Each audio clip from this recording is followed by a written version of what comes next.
Willie D Live. So what happened? Growth and circumstances. So circumstances came before the growth. You know what I'm saying? I was still under 14, so you could have a spurt or something like that. But like life hit a little hard.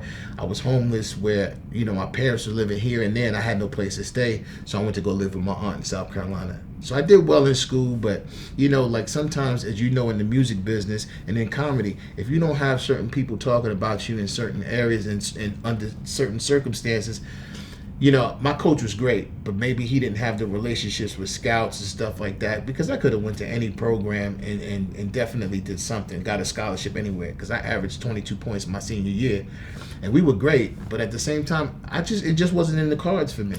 So where did you play at your senior year? In South Carolina, Middleton High School. That's where I graduated from. Yeah. So you graduate, you average 23 points. You get a scholarship to where? No, I didn't get a scholarship to anywhere. I had no offers or anything. Stop. I was one of those kids. You averaged 23 points. You hear those stories all the time, and I got the school competitive? No, we almost went state. We had like a 13-game win. Like, all right, we all D1? No, we was like 4A, what they call it. Yeah, like we was like one of the top high schools. I'll tell you this: the team that went to state. I'm saying D1, but I'm trying to say 4A. Y'all were 4A. It was 4A. The team that went to state, we beat them for the first time in like 13 years, and I get a call in Denver, right? I'm performing in Denver. One of the kids who was the top guard, Jackie Simmons, shout out to him. He called me, he was like, yo, me and my wife, we coming to the show. We never talked outside of the basketball court. He was like, man, that game was crazy. Even my coach who won state a few years later said no game was like this game. I scored 36 points, and we beat them by like 2 points. And the game was just so full with action and everything. And even he was like, man, you gave us 44 points that night. I said, I know it felt like that, but it was only 36. I had 22 at the half. So I was a great player, and we had some great players on our team. We fell apart, egos and attitudes got involved, and we kind of fell apart.